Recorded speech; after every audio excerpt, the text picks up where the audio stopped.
Welcome to this session. In this session, we will try to understand your IP config. So, what are things you will get when you connect to internet? This we will see as a part of IP config, right? So, you need to go to command prompt and put IP config, and you will see the output like this. Okay, so this is the result of IP config. So we will try to understand what all information it gives so that we will more understand about the networking. So let us start. So I have taken one IP config output and let us try to decode it. Okay, so what all component it has, and let us try to understand some of the concept. Okay, which are involved here. So IP config will give us three types of information. First is all network adapters. Okay. First, it will give us all adapters information. Second, it will give us our IP configuration. Okay. This is our IP configuration. These are our adapter information. Okay. All these are the adapters. Okay. And third, it will give us what is the status of all these two. Right? What is the status of adapters and what is the status of IP config? Now, let me explain you quickly what is adapter, because we will try to see more about this, right? So you should understand. So adapter means what? Consider you have a home. Okay. This is your home. Now this home has front door, one back door it has. Okay. One window it has, one above window is it has. Okay, one more window it has here. So what all are the ways via which the house can communicate or can talk to the external environment? Means what all are the ways via which the house, from house you can get out somehow? All those ways are a adapter.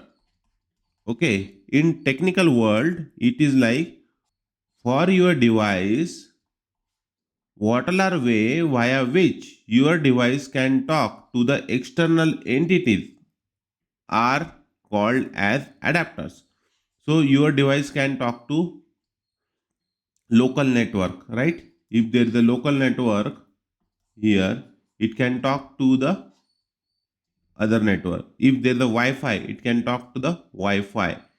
If there is a Bluetooth, right, then it can talk via Bluetooth to other device. It can talk via Bluetooth via mobiles, right? To mobile it can talk. So all these ways are adapters. Okay, so all this communication is facilitated by adapter. So there are provision made into your system or doors made into a system so that your system can communicate to the external devices. So all those external devices called as the adapters. Okay. Now here in the IP config, we can see that wireless LAN adapter local area connection 1. Okay, wireless LAN adapter local area connection 2. Wireless LAN adapter Wi-Fi. Ethernet adapter.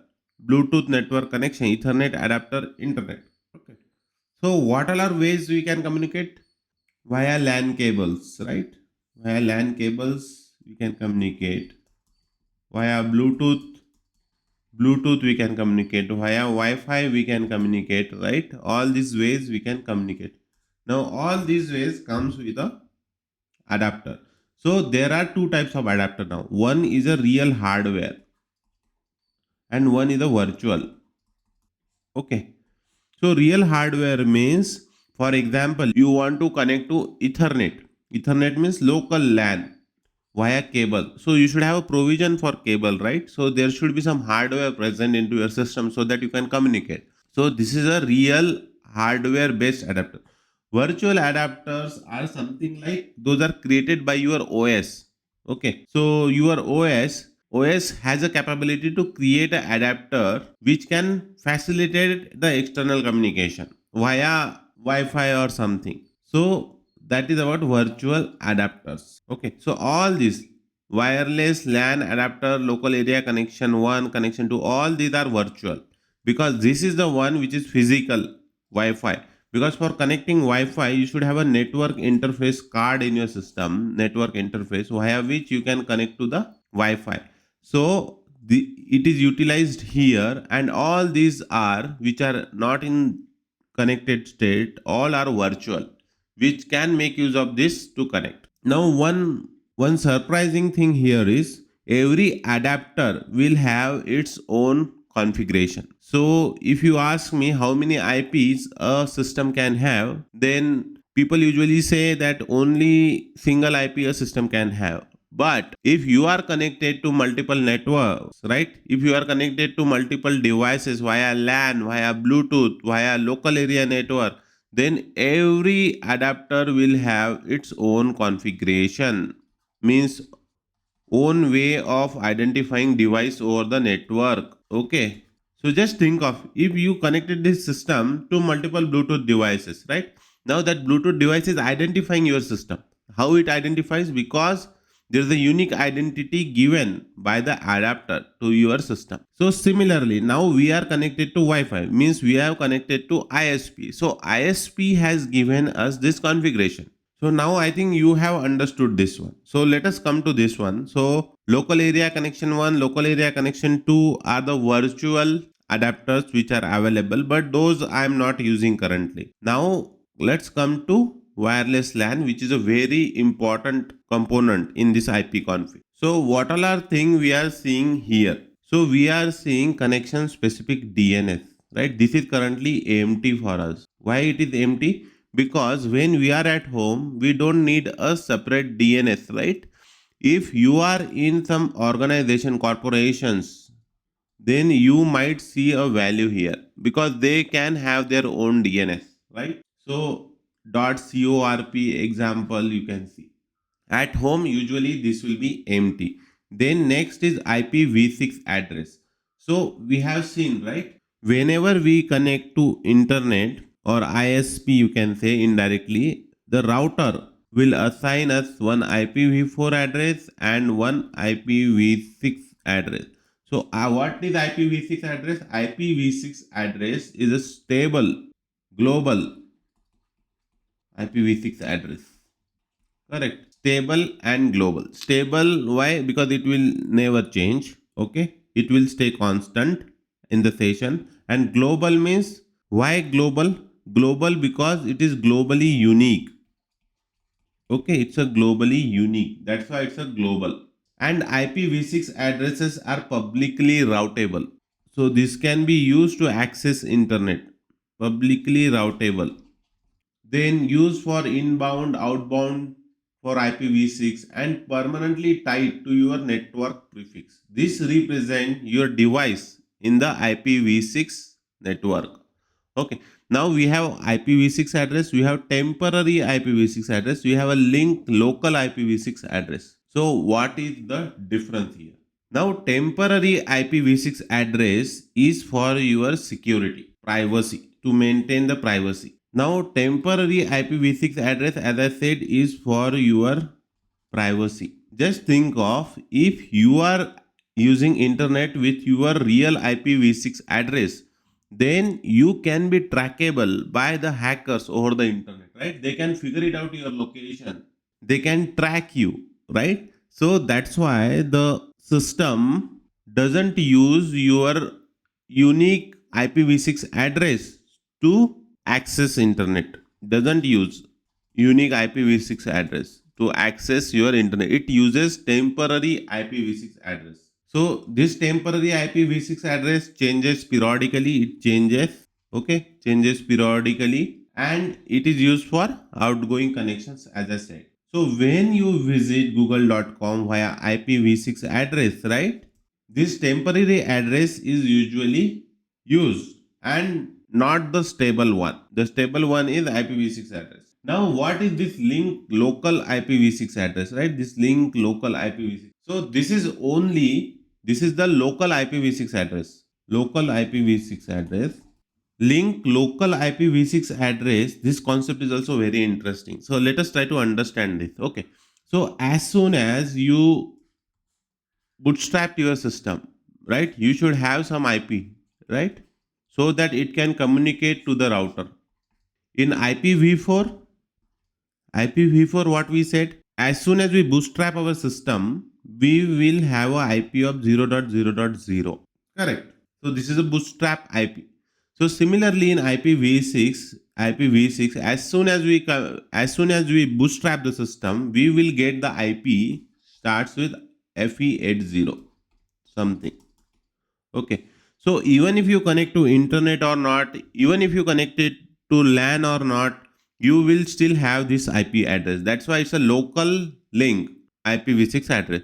So as soon as you connect it, as soon as you bootstrap your system, you will get this IP. This IP will talk to your router, and your router will give a IPv6 address, real IPv6 address.